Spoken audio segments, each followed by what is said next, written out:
ಸನಾತನ ಕಾಲದ ಧರ್ಮ ಪರಂಪರೆ ಇತಿಹಾಸ ಭಾರತ ದೇಶದ ಹಿಂದುತ್ವದ ಒಂದು ನಾಂದಿರ್ತಕ್ಕಂಥ ಮಾತನ್ನ ಪ್ರತಿಯೊಂದು ಹಿಂದೂಗಳ ಮನೆಯಲ್ಲೂ ಕೂಡ ಮಾತನಾಡ್ತಕ್ಕಂಥ ಒಂದು ಪದ್ಧತಿಯ ಆಧಾರದ ಮೇಲೆ ಏನು ನಮ್ಮ ಕನಸಿನ ಕೂಸಾಗಿರ್ತಕ್ಕಂಥ ಅಯೋಧ್ಯೆಯಲ್ಲಿ ಸುಮಾರು 500 ವರ್ಷಗಳ ಒಂದು ಇತಿಹಾಸದ ಶ್ರೀರಾಮಚಂದ್ರನ ಒಂದು ದೇವಸ್ಥಾನ ಅಲ್ಲಿ ಆಗಬೇಕು ಅಂತಕ್ಕಂಥ ಹಿರಿಯರ ಪ್ರತಿಪಾದನೆ ಇತ್ತು.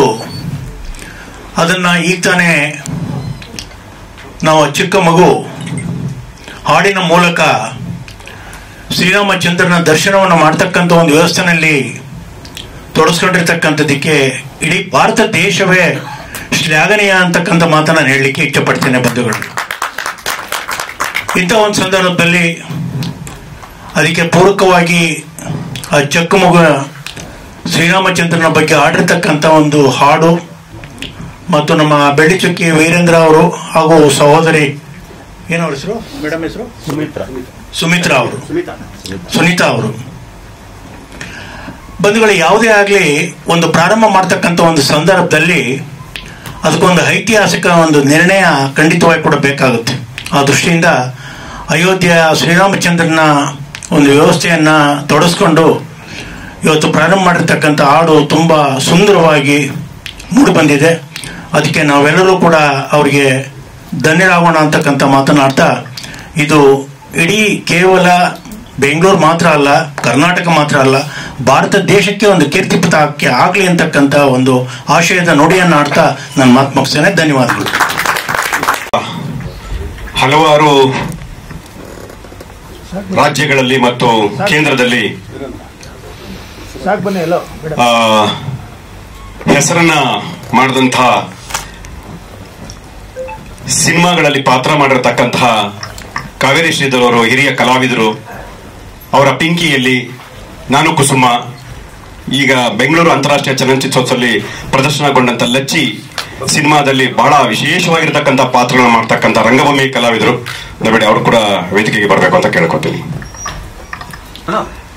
ಡಿಸೆಂಬರ್ ಅಲ್ಲಿ ಯುಪಿ ಸರ್ಕಾರ ಮತ್ತು ನಮ್ಮ ಬೆಂಗಳೂರಿನ ಕೆಲವು ಮಠಗಳು ಈ ರಾಮನ ಕುರಿತಾಗಿ ಒಂದು ಆಡಿಯೋ ಆಲ್ಬಮ್ ಸಾಂಗ್ ನ ಮಾಡ್ಕೊಡಿ ಅಂತ ಹೇಳಿ ಕೇಳ್ಕೊಂಡಿದ್ರು. ಅದನ್ನ ಮೇಡಮ್ ಅವರು ಅದನ್ನು ಮಾತಾಡಿ ಸರ್ ಈ ತರದೊಂದು ಒಂದು ಅವಕಾಶ ಬಂದಿದೆ, ದಯವಿಟ್ಟು ಒಂದು ಸಾಹಿತ್ಯ ಬರೆದು ಒಂದು ನನ್ನ ಮಗಳಿಗೋಸ್ಕರ ಒಂದು ಈ ತರದೊಂದು ದೃಶ್ಯ ಮಾಧ್ಯಮದಲ್ಲಿ ಏನಾದ್ರು ಮಾಡೋಣ ಸರ್ ಅಂತ ಅಂದ್ರು. ಸೊ ಅವಾಗ ಮೂಡಿದ್ದೇನೆ ಈ ರಾಮನ ಗೀತೆ. ಅದು ಆಗಿ ಸುಮಾರು ಒಂದು 3 ತಿಂಗಳಾಗಿದೆ ಇದು ಚಿತ್ರೀಕರಣ ಆಗಿ. ತುಂಬಾ ಅರ್ಜೆಂಟ್ ಅಲ್ಲಿ ಮಾಡಿದ್ವಿ, ಅದು ಸ್ವಲ್ಪ ಪೋಸ್ಟ್ಪೋನ್ ಆಯ್ತು. ಅದು ಈ ಅಯೋಧ್ಯೆ ಇದು ನಮ್ಮ ಪ್ರಯಾಗದ ಕುಂಭಮೇಳ ಇದರಿಂದಾಗಿ ಪೋಸ್ಟ್ಪೋನ್ ಆಗಿದೆ. ಈಗ ನಿನ್ನೆ ಮೊನ್ನೆ ರಿಸಲ್ಟ್ ಅನೌನ್ಸ್ ಆಗ್ಬೇಕಾಗಿತ್ತು, ಇನ್ನೊಂದು ವಾರದಲ್ಲಿ ಕೊಡ್ತೀನಿ ಅಂತ ಹೇಳ್ತಾ ಇದ್ದಾರೆ. ಹಾಗೆಯೇ ಕಳೆದ ಒಂದು ವಾರದಿಂದ ಸರ್ 3 ನಿಮಿಷಕ್ಕೆ ಮಾತ್ರ ಸಾಂಗ್ ಮಾಡಿದೀವಿ, ಒಂದು ರಾಮನ್ ಬಗ್ಗೆ ಏನಾದ್ರು ಹೇಳಿ ಅಥವಾ ಆ ದೇವಸ್ಥಾನದ ಬಗ್ಗೆ ಏನಾದ್ರು ಹೇಳಿ ಅದಕ್ಕೊಂದು ಬ್ಯಾಕ್ ವಾಯ್ಸ್ ಕೊಡೋದ್ರಿಂದ ತುಂಬಾ ಚೆನ್ನಾಗಿರುತ್ತೆ, ಏನಾದ್ರು ಮಾಡಿ ಸರ್ ಅಂತ ಹೇಳಿದ್ರು. ಅದು ತುಂಬಾ ತರಾತುರಿನಲ್ಲಿ ನಾನು ಬರ್ದಿದ್ದೀನಿ, ಬರೆದು ಅದಕ್ಕೊಂದು ನಾನೇ ವಾಯ್ಸ್ ಕೂಡ ಬ್ಯಾಕ್ ವಾಯ್ಸ್ ಕೂಡ ಅದು ನಂದೇನೆ.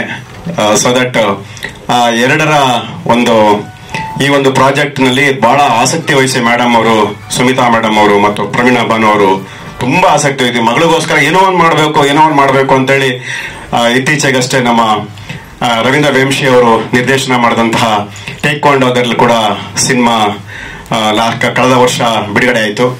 ಸೊ ಇವಾಗ ಇದೊಂದು ಪ್ರಾಜೆಕ್ಟ್ ಅನ್ನ ಮಾಡಿದೀವಿ. ಈಗಾಗಲೇ ಬೇರೆ ಬೇರೆ ರಾಜ್ಯದವರು ಬೇರೆ ಬೇರೆ ಭಾಷೆಗಳಿಗೆ ಈ ಹಾಡನ್ನ ಕೇಳ್ತಾ ಇದ್ದಾರೆ. ನಮಗೆ ತುಂಬಾ ಖುಷಿ ಕೊಟ್ಟಂತ ವಿಚಾರ ಯಾವುದು ಅಂದ್ರೆ ಅದು ನಮಗೆ, ನಾವು ಕನ್ನಡದ ನೆಲದಲ್ಲಿ ಕನ್ನಡದ ಭಾಷೆಯಲ್ಲಿ ನಾನು ಹಾಡನ್ನ ಬರೆದು ಅದನ್ನ ಚಿತ್ರೀಕರಣ ಮಾಡುವಂತ ಕಾಲದಲ್ಲಿ ಅದ್ ಮಾಡಿ ಮತ್ತೆ ಕೆಲವೊಂದು ಭಾಗಕ್ಕೆಲ್ಲ ಅವ್ರು ಕಳಿಸಿದ್ರು, ಮರಾಠಿ, ಭೋಜ್ಪುರಿ, ಆಮೇಲೆ ಹಿಂದಿ, ಇದಕ್ಕೆಲ್ಲ ಕಳಿಸಿರೋ ಮೇಡಮ್. ಅವಾಗ ಅವರು ಇದನ್ನ ತುಂಬಾ ಚೆನ್ನಾಗಿದೆ, ಟ್ಯೂನ್ ಚೆನ್ನಾಗಿದೆ, ಹಾಡಿರೋ ರೀತಿ ಚೆನ್ನಾಗಿದೆ, ಅದನ್ನ ನಮ್ಮ ಭಾಷೆಗಳಲ್ಲಿ ಮಾಡ್ಕೊಡಿ ಅಂತ ಈಗಾಗಲೇ ಅದಕ್ಕೊಂದು ಆಫರ್ ಬಂದ್ರೆ ಫಸ್ಟ್ ಮರಾಠಿಲಿ ಬಂದಿದೆ, ಅದು ನೆಕ್ಸ್ಟ್ ಮರಾಠಿಲಿ ಕೂಡ ಮಾಡ್ತಾ ಇದ್ದಾರೆ. ಅದಕ್ಕೆ ಧ್ವನಿಗೂಡಿಸಿರತಕ್ಕಂಥದ್ದು ಮಾನಸ ಹೊಳ್ಳ ಅಂತ ಹೇಳಿ. ಇವರು ಬಹಳಷ್ಟು ಸಿನಿಮಾಗಳಲ್ಲಿ ಸಾಕಷ್ಟು 100 ಗೀತೆಗಳನ್ನ ಹಾಡಿದ್ದಾರೆ. ಹಾಗೆಯೇ ಇದಕ್ಕೆ ಸಂಗೀತವನ್ನು ಒದಗಿಸಿರ್ತಕ್ಕಂಥವ್ರು ಶಿವಸತ್ಯ ಅವರು. ಇದರ ಕ್ಯಾಮ್ರಾಮನ್ ಗಗನ್ ಅವ್ರು ಕೆಲಸ ಮಾಡಿದ್ರು. ಹಾಗೆ ಎಡಿಟರ್ ವಿಭಾಗದಲ್ಲಿ ಒಂದಿಬ್ರು ಕೆಲಸ ಮಾಡಿದ್ರು, ತುಂಬಾ ಚೆನ್ನಾಗಿ ಕೆಲಸ ಮಾಡಿಕೊಟ್ರು. ನಮ್ಮ ಅನಿಲ್ ಆಗಿರ್ಬೋದು, ಮತ್ತೆ ಬೇರೆ ಬೇರೆ ಗ್ರಾಫಿಕ್ಸ್ ಗಳನ್ನ ಮಾಡಿರತಕ್ಕಂಥ ಹುಡುಗರು ತುಂಬಾ ಕೆಲಸ ಮಾಡಿದ್ದಾರೆ. ಮೇಕಪ್ ನಮ್ಮ ಮಗಳೇ ಮಾಡಿರೋದು, ರೇಷ್ಮಾ ಬೆಳ್ಳಿದೀಪ ಅಂತೇಳಿ ಅವಳೇ ಮಾಡಿದ ಮೇಕಪ್ಪು ಮತ್ತೆ ಕಾಸ್ಟ್ಯೂಮ್ ಡಿಸೈನಿಂಗ್ ಅವಳೇ ಮಾಡಿರೋದು.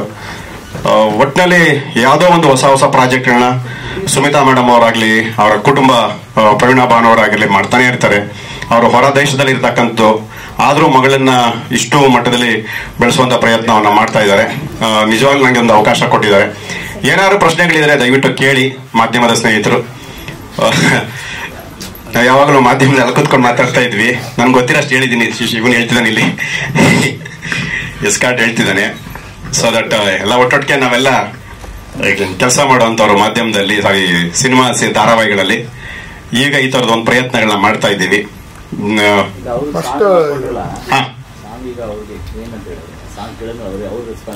ಯಾರ್ದು ಅವ್ರು ತುಂಬಾ ಖುಷಿಯಾಗಿದೆ. ನಿನ್ನೆ ಕರೆದು ಪೇಜಾವರ ಶ್ರೀಗಳು ಮಠಕ್ಕೆ ಕರೆದು ಮಗಳನ್ನ ಕರೆದು ಸನ್ಮಾನ ಮಾಡಿ ಕಳಿಸಿದ್ದಾರೆ. ರಾತ್ರಿ 9:30 ಅದು ಎಲ್ಲ ಎಕ್ಸಾಮ್ ಎಲ್ಲ ನಡೀತಾ ಇದೆ, ಸಂಸ್ಕೃತ ಎಕ್ಸಾಮ್ ನಡೀತಾ ಇದೆ. ಅವರು ಕೂಡ ಇವತ್ತು ಬರಬೇಕಾಗಿತ್ತು. ಅವ್ರಿಗೇನಾಗಿದೆ ಅಂದ್ರೆ ಅವ್ರ ಗುರುಗಳು ಅಲ್ಲೇ ಇರಬೇಕಾಗಿದೆ ಇರೋದ್ರಿಂದ ಮಠದಲ್ಲಿ, ಬೆಂಗಳೂರಿನ ನಮ್ಮ ವಿದ್ಯಾಪೀಠ ಸರ್ಕಲ್ ಇರುವಂತ ಮಠದಲ್ಲೇನೆ ನಿನ್ನೆ ರಾತ್ರಿ ಕರೆದು ಇಬ್ರು ಹೆಣ್ಮಕ್ಳನ್ನ ಕರೆದು ಸನ್ಮಾನ ಕೂಡ ಮಾಡಿದ್ದಾರೆ.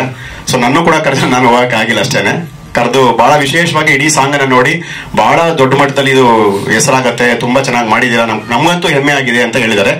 UP ಸರ್ಕಾರದಲ್ಲೂ ಕೂಡ ಅವರು ಆಕ್ಚುಲಿ ಇದು ಜನವರಿ 22ನೇ ತಾರೀಕಿಗೆ ಅಲ್ಲಿ ಬಿಡುಗಡೆ ಆಗ್ಬೇಕಾಗಿತ್ತು, ಅಲ್ಲಿ ಅಯೋಧ್ಯದಲ್ಲಿ ಬಿಡುಗಡೆ ಆಗ್ಬೇಕಾಗಿತ್ತು. ಅದೇ ಈಗ ಪ್ರಯಾಗದ್ದಾಗಿರೋದ್ರಿಂದ ಪೋಸ್ಟ್ಪೋನ್ ಆಗಿದೆ. ಅದು 1 ವರ್ಷದ ಕಾರ್ಯಕ್ರಮ ಕೂಡ ಇನ್ನೂ ಆಗಿಲ್ಲ. ಅಲ್ಲಿ ಅಯೋಧ್ಯ ರಾಮ ಮಂದಿರದ 1 ವರ್ಷದ ಸೆರೆಮನಿ ಕೂಡ ಇನ್ನೂ ಆಗಿಲ್ಲ. ಅದು ತುಂಬಾ ದೊಡ್ಡ ಮಟ್ಟದಲ್ಲಿ ಮಾಡ್ತಾ ಇದ್ದಾರೆ. ಅದರಲ್ಲಿ ನಮಗೆ ವಿಶೇಷ ಆಹ್ವಾನಿತರಾಗಿ ನಮ್ಮ ಈ ಸಾಂಗ್ ಅನ್ನ ಮಾಡಿರ್ತಕ್ಕಂಥ ಟೀಮ್ ನ ಕೂಡ ಕರೀತಾರೆ. ಈಗ ಕೇಳಿದರೆ, ಈಗ ಅದಕ್ಕೆ ತುಂಬಾ ತುರ್ತಾಗಿ ನಾವು ಮರಾಠಿ ಮತ್ತು ಹಿಂದಿ ಮಾಡೋಕೆ ಪ್ಲಾನ್ ಮಾಡ್ತಾ ಇದ್ದೀವಿ. ಯೂಟ್ಯೂಬ್ ಚಾನಲ್ಗೆ ಇವತ್ತು ರಾತ್ರಿನೇ ಲೋಡ್ ಆಗುತ್ತೆ. ಋತುಸ್ಪರ್ಶ ಅಂತ ಅವಳದೇ ಇದೆ, ಅವಳೆ ಮಗಳ ಹೆಸರಲ್ಲೇ ಇದೆ. ಹಾಗಾಗಿ ಅವ್ರು ಅದರನ್ನಲ್ಲೇ ಮಾಡ್ತಿದ್ದಾರೆ, ಕೆಲವೊಂದೆಲ್ಲ ಹಾಕೊಳ್ತಾ ಇದ್ದಾರೆ. ಕಳೆದ ಒಂದು 6-7 ತಿಂಗಳಲ್ಲಿ ಒಂದು ಸಣ್ಣದೊಂದು ಬಿಟ್ ತರ ಮಾಡಿದ್ವಿ ನಾವು. ಸುಮಾರು 1.5 to 1.25 ಲಕ್ಷ ಜನ ಅದರ ವ್ಯೂ ನೋಡಿದ್ದಾರೆ ಅವಳದು. ಇಡೀ ಅವಳದೊಂದು ಪ್ರೋಗ್ರಾಮ್ ನ ಗಣಪತಿಯನ್ನ ನೀರಿಗೆ ಬಿಡ್ತಾ ಇದ್ದಾರೆ. ಅದಕ್ಕೆ ದೇವತೆಗಳು ಬಂದು ಹೇಳಿದ್ರೆ ಹೆಂಗಿರುತ್ತೆ, ಅದೊಂದು ಧಾರ್ಮಿಕ ಹಬ್ಬವನ್ನ ನೀವ್ ಹೆಂಗ ಆಚರಣೆ ಮಾಡ್ತಾ ಇದ್ದೀರಾ, ಕಲುಷಿತವಾಗಿ ನೀರನ್ನ ಮಾಡ್ತಾ ಇದ್ದೀನಿ, ನೀರನ್ನ ಹಾಳು ಮಾಡ್ತಾ ಇದ್ದೀರಾ, ಬಣ್ಣ ಮಿಶ್ರಿತ ಇದರಿಂದ ಇದೆಲ್ಲ ಆಗ್ತಿದೆ ಅಂತ ಆ ತರದೊಂದು ಪೋರ್ಟ್ರೇಟ್ ನಾನೇ ಬರ್ದಿದ್ದೆ ಅದ ಸಬ್ಜೆಕ್ಟ್ ಅನ್ನ. ಅದನ್ನ ಮಾಮೂಲಿ ಜನರು ಹೇಳಿದ್ರೆ ಅದು ಜನ ತಗೊಳ್ಳೋದಿಲ್ಲ. ಅದಕ್ಕೆ ನಾವೇನ್ ಮಾಡಿದ್ವಿ, 9 ನವ ದುರ್ಗಿಯರು ಬಂದು ಇದು ಹೆಣ್ಣು ದೇವರುಗಳು ಬಂದಾಗ ಯಾವುದೇ ತರ ಒಂದೊಂದು ಕ್ಯಾರೆಕ್ಟರ್ ಬಂದು ಹೇಳುತ್ತೆ ಅಂತ ಅದನ್ನ ಮಾಡಿದ್ವಿ. ಅದು ತುಂಬಾ ದೊಡ್ಡ ಮಟ್ಟದ ಹಿಟ್ ಆಯ್ತು. ಅದು ತುಂಬಾ ದೊಡ್ಡ ಲೆವೆಲ್ ಅಲ್ಲಿ ಎಷ್ಟೋ ಬೇರೆ ಬೇರೆ ಭಾಗಗಳಿಂದ ಅವಳದು ಸ್ಕ್ಯಾನರ್ಗೆಲ್ಲ ದುಡ್ಡೆಲ್ಲ ಹಾಕಿದ್ದಾರೆ ಸುಮಾರು ಜನ. ಆ ತರದೆಲ್ಲ ಆಯ್ತು ಅವಳದು. ಅದರ ಇನ್ನೊಂದು ಪ್ರಯತ್ನವೇ ಈ ರಾಮಂದು. ಅಂದ್ರೆ ಇದು ಕಾಂಪಿಟೇಷನ್ ಅಂತಾನೆ ಕೊಟ್ಟಿದ್ರು ನಮಗೆ. ಕಾಂಪಿಟೇಷನ್ಗೆ ಅದೇ ಸಾಹಿತ್ಯ ಬರೆದು ಹೊಸದಾಗಿ ಮಾಡ್ಬೇಕು, ಯಾವ್ದೋ ಹಳೆಯದನ್ನ ತೆಗೆದು ಶೂಟ್ ಮಾಡೋದಾಗ್ಲಿ ಅಥವಾ ಇನ್ಯಾವುದನ್ನು ಕಾಪಿ ಮಾಡೋದಾಗ್ಲಿ ಮಾಡ್ಕೊಡು ಅಂತ ಹೇಳಿದ್ರು. ಹಾಗಾಗಿ ಹೊಸದಾಗಿ ಹಾಡನ್ನ ಬರೆದು ಒಂದೇ ದಿನದಲ್ಲಿ ಅದು ಅವಳಿಗೆ ಎಕ್ಸಾಮ್ ಬೇರೆ ಆ ದಿನ ಸುಮಾರು 11:30-12 ಗಂಟೆಗೆ ಬಂದಿದ್ದು ಮಧ್ಯಾಹ್ನ ಮಗಳೋಡು ಬಂದು ಅವಾಗ ಮೇಕಪ್ ಮಾಡಿಸಿ ಅವಾಗ ಶೂಟ್ ಮಾಡಿರೋದು. ಬರೀ 7 ಗಂಟೆಯಲ್ಲಿ ಸುಮಾರು 7 ಗಂಟೆ ಒಳಗಡೆ ಶೂಟಿಂಗ್ ಮುಗಿಸಿದೀವಿ. ಅದನ್ನ 2 ದೇವಸ್ಥಾನ ಶೂಟ್ ಮಾಡೋದು. ಒಂದು ಜಯನಗರ, ಅಲ್ಲಿಂದ ರಾಜಾಜಿನಗರ ರಾಮ ಮಂದಿರದ ಸ್ಟ್ಯಾಚು ಇದೆ, ಅಲ್ಲಿಗೆ ಶಿಫ್ಟ್ ಆಗ್ಬೇಕು. ಸೊ ಅಷ್ಟರಲ್ಲಿ ತುಂಬಾ ಸ್ಟೈನ್ ಕೊಟ್ಟು ಹುಡುಗಿ ಹತ್ರ ನಾನು ಕೆಲಸ ಮಾಡಿಸಿರೋದು. ತುಂಬಾ ತರತರಿ ಅದು ಬೇಗ ಶೂಟಿಂಗ್ ಆಗಿದೆ. 2-3 ದಿನ ಮಾಡಿಲ್ಲ. ಅದು ಮಾಡಿದ ಕೇವಲ ಒಂದೇ ದಿನ.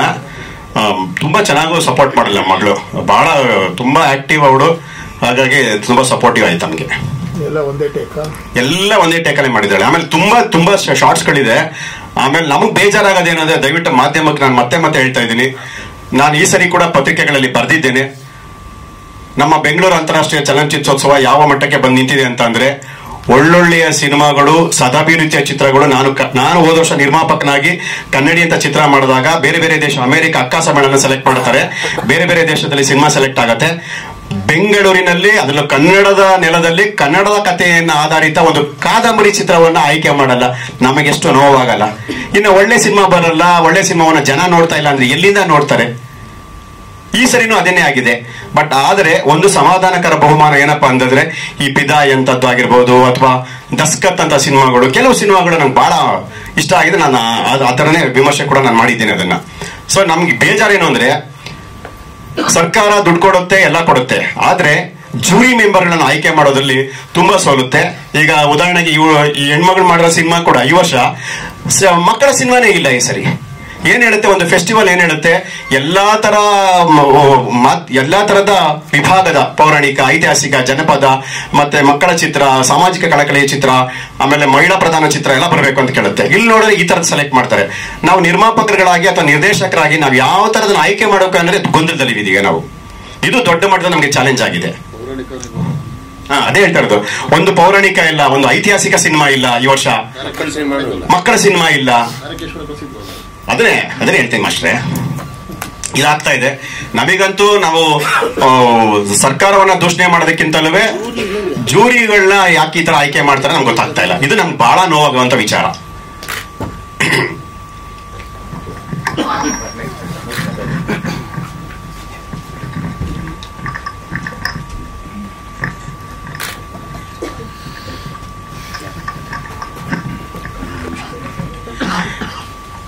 ನಿರ್ದೇಶಕರಾಗಿದ್ದ ಶ್ರೀ ರವೀಂದ್ರ ವೇಮಶಿ ಅವರು ದಯವಿಟ್ಟು ವೇದಿಕೆ ಬರ್ತೀವಿ ಕೇಳ್ಕೊಳ್ತೀನಿ.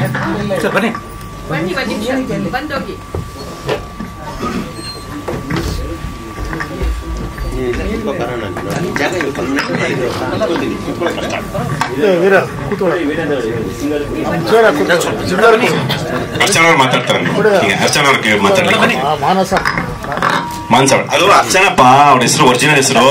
ಇವ್ರು ಸಿನಿಮಾದಲ್ಲಿ ಮಾನ್ಸ ಒಳ್ಳೆ ಅಂತ ಮಾಡಿ ನಮ್ಗೆ ಏನ್ ಗೊತ್ತಾಗತ್ತೆ? ಚಿಕ್ಕ ಚಿಕ್ಕ ಹುಡುಗರನ್ನ ಬೆಳೆದಿರೋದು ಅರ್ಚನಾ ಅಂತ. ಇವಳು ಇದ್ದಕ್ಕಿದ್ದಂಗೆ ಹೆಸರು ಚೇಂಜ್ ಮಾಡ್ಕೊಂಡ್ಬಿಡಿಯಾಳೆ. ಕೇಳ್ಬಿಟ್ಟು ಮಾಡ್ಬೇಕಾನೆ. ಅದೇ ಇಲ್ಲ, ನಾನಂದ್ರೆ 6-7 ವರ್ಷ ಆಯ್ತು ಸಂಗೀತ ನಿರ್ದೇಶನ ಕೂಡ ಶುರು ಮಾಡಿದಾಗ ನಾನು ಆಕ್ಚುಲಿ ಹೆಸರು ಮಾನಸ ಹೊಳ್ಳ ಅಂತ ಮಾಡ್ಕೊಂಡಿದ್ದೆ. ಅದಕ್ಕೂ ಮುಂಚೆ ಸುಮಾರು ಅಲ್ಲಿ ಅರ್ಚನಾ ಅಂತಾನೆ ಇದ್ದಿದ್ದು. ಸೊ ಇದಕ್ಕೆ ಮುಖ್ಯವಾಗಿ ಆಕ್ಚುಲಿ ಶಿವಸತ್ಯ ಸರ್ ಇವತ್ತು ಮಿಸ್ಸಿಂಗ್. ಆಕ್ಚುಲಿ ಅವರ ಸಂಗೀತ ನಿರ್ದೇಶನದಲ್ಲಿ ಬಂದಿರುವಂತ ಗೀತೆ ತುಂಬಾ ಸೀನಿಯರ್, ಆಲ್ಮೋಸ್ಟ್ 40 ವರ್ಷಕ್ಕೂ ಹೆಚ್ಚು ಎಕ್ಸ್ಪೀರಿಯನ್ಸ್ ಇರುವಂತ ಹಲವಾರು ಧಾರಾವಾಹಿಗಳಾಗ್ಲಿ, ಸಿನಿಮಾಗಳಾಗ್ಲಿ, ಬ್ಯಾಕ್ ಗ್ರೌಂಡ್ ಸ್ಕೋರ್ಗಳಾಗ್ಲಿ ಸುಮಾರು ವರ್ಕ್ ಮಾಡಿರುವಂತವ್ರು ಶಿವಸತ್ಯ ಸರ್. ಅವರ ಸಂಗೀತ ನಿರ್ದೇಶನದಲ್ಲಿ ಹಾಡೋದಕ್ಕೆ ತುಂಬಾ ಖುಷಿ ಇದೆ. ಅಂಡ್ ವೀರೇಂದ್ರ ಸರ್ ತುಂಬಾ ಆತ್ಮೀಯರು, ತುಂಬಾ ಚಿಕ್ಕ ಹುಡುಗಿನ ನೋಡಿದ್ದಾರೆ. ಸೊ ಈ ಪ್ರಾಜೆಕ್ಟ್ಗೆ ವರ್ಕ್ ಮಾಡೋದಕ್ಕೆ ಮತ್ತೆ ಸುಮಿತ್ರಾ ಮೇಡಮ್ ಕೇಳ್ಕೊಂಡಾಗ ನಿಜವಾಗ್ಲೂ ರಾಮನ್ ಬಗ್ಗೆ ಹಾಡ್ಬೇಕು ಅಂದಾಗ ಯಾರಿಗೆ ತಾನೇ ಖುಷಿ ಆಗಲ್ಲ. ಸೊ ಅದೇ ಒಂದು ಖುಷಿನಲ್ಲಿ ಇವತ್ತು ಬಿಡುಗಡೆ ಕೂಡ ಆಗಿದೆ. ಸೊ ವೇದಿಕೆ ಮೇಲಿರೋರ್ಗೂ ನಿಮ್ಮೆಲ್ಲರಿಗೂ ನಿಮ್ಮೆಲ್ಲರ ಪ್ರೋತ್ಸಾಹ ಇರ್ಲಿ ಅಂತ ಕೇಳ್ಕೊಂಡು ಥ್ಯಾಂಕ್ ಯು.